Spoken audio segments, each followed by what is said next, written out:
Hey everyone, Zach Whittakin here with Rustic Lumber Store, and I'm gonna give you the story of where Woodaddy furniture oil came from.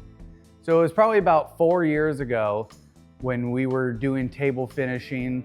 We looked at different brands of finishes and had good results, but couldn't really just find exactly what we wanted. And one of the other big things was the customer service we were getting. Not necessarily any of the other big brands had bad customer service, but they're just so big we couldn't ever, communicate the way we wanted to. And we thought there has to be a better way. The pricing is expensive, the knowledge, customer service just isn't there. It's almost like they get so big they can only do so much for you. So I knew I wanted to look for something for ourselves. And that's when we came out with our furniture oil. Now, originally, it used to be just simply Rustic Lumber Store Finish, but it was 2 years ago as we've expanded and sales have increased. We knew we needed to create a standalone brand, something that stood out, had its own identity from our main business, and just something that people are gonna remember. And that's when we came out with Woodaddy Furniture Oil. It's the same product, just a new brand, and it's a fun brand. I really like it, it has its own character to go with it.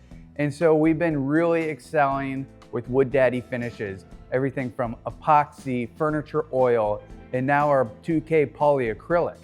And the business has just grown.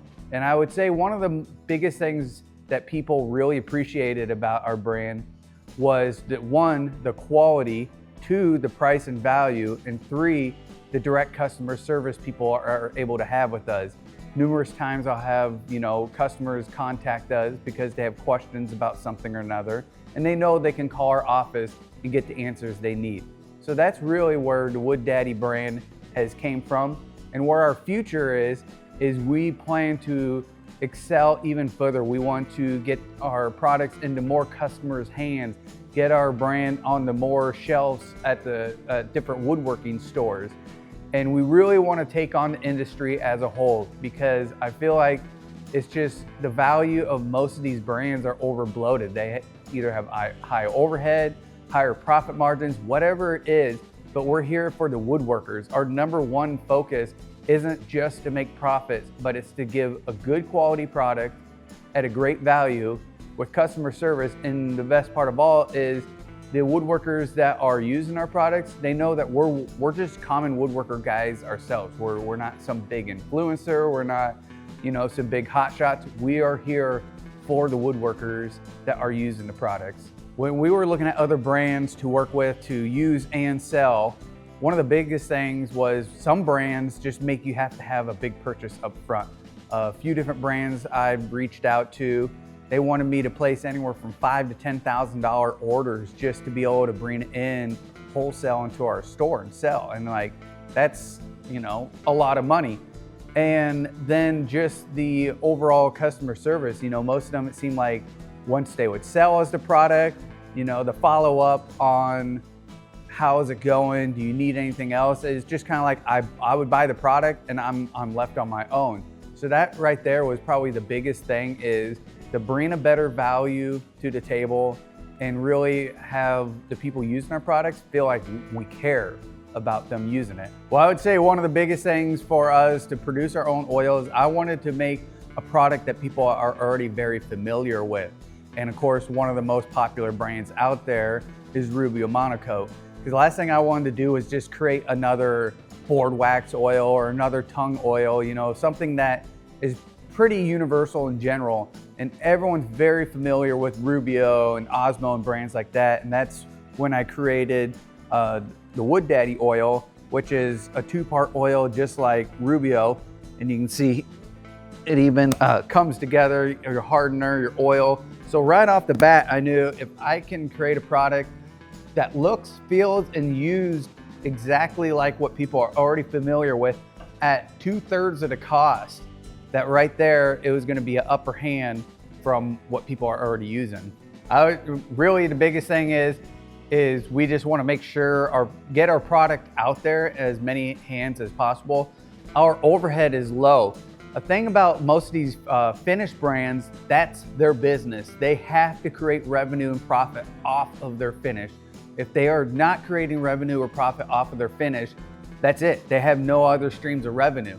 Now, since we have other streams of revenue between selling wood, making custom furniture, timber framing, we have a stream of revenue that already keeps our business afloat. So essentially, I did not, like if I was creating a business where this was the only thing I was gonna be doing and selling, it would be a lot tougher because I would need to make enough money to keep my business afloat just by selling this product. So yes, the cost would have to be higher, but the fact that we have a lower overhead, other streams of revenue in our business, that gives me the opportunity to offer this to other woodworkers at a much better price value.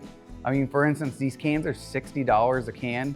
I mean, I'll be honest with you, we make like 30 bucks a can, and that doesn't even include us paying shipping. So our profit is really low on it, but we're able to do that because the way our business is structured and built already.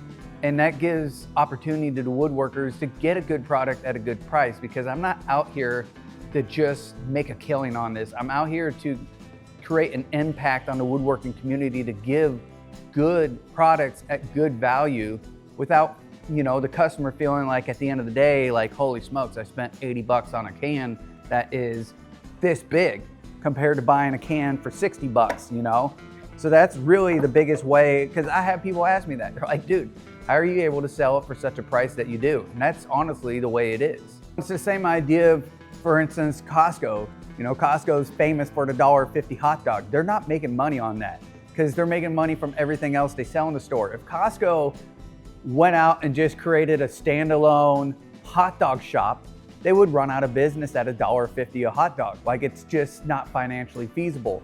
But the fact that they have a revenue stream from the rest of the brand of the store, they're able to offer good hot dogs at a low price. The biggest things I want crafters and woodworkers to know is, I would say, I want them to know I'm mostly here to just give a good product at a value, make an impact on the industry, and I care. Every order that goes through, I see every single order that goes through. We package every order right in our shop, so every purchase someone makes is meaningful to us. Those big companies, those big brands, the higher ups, literally, I mean, they're too big to know what every sale is going out to and appreciate each customer, directly what they're using it for and what type of business they have going on. We invite all sizes of businesses, but just our bread and butter are the small guys, people that are honestly doing, 100, 200,000 or less. And I mean, even dudes that are doing $50,000 a year in revenue. That's our bread and butter, is the small DIY guys. And to be able to help them increase their profit margin is to be able to give them the stuff they have to use. You have to finish your products. Like, you can't build a desk and not put some sort of finish on it. And when people are spending a fortune on wood finishes, it just doesn't help increase their business. So everyone that's used it have said there's no tangible difference in quality. Looks can always be subjective, but essentially they look the same. So what it comes down to is the fact that you're getting 900 milliliter cans for $60, and Rubio is 350 milliliters for like $70 to $80, depending on where you buy it from. So really, that's just where it comes down to, is the value for a product that performs exactly the same. I really appreciate everyone that supported our brand through the last 4 years. We have big goals to expand substantially more through this next year. And of course, our go-to is our furniture oil, but our new product that we're really starting to get out and about is our 2K polyacrylic, which is a whole different level of finishing. So that's something that I really appreciate as well, because when it comes to the wood finishing industry, each brand, you get one or the other choice.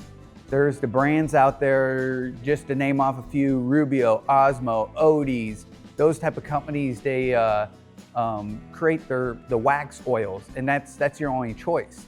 And then there's the other big brands out there that create the polyurethane brands, such as Renner and Icro and Gemini, all those different brands. They're on the poly industry, but there isn't one congruent brand that gives you many options or under one brand, you're getting epoxy, furniture oils, polyacrylics, all the choices in one unified brand. And I think that's really one of the best things about me, is because I don't BS anyone. The furniture oil brands are trying to tell you our product's the best for every situation and every project, and it's gonna be perfect for everything.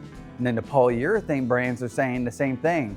It's the best product for every situation and every project. And the fact of the matter is that just isn't true. Every project, depending on what it's being used for, what it is, the species of wood, what the look you're looking for, every project has its different uses. So I'm not here to try to sell anyone that this is the only thing you ever need to finish everything and it's gonna perform better than anything else. And that's the same thing with our polyacrylic.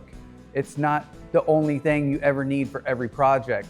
So we give you a broad range of products to use depending on what your project is. All right, everyone, Zach Whittikin signing out, and thank you very much.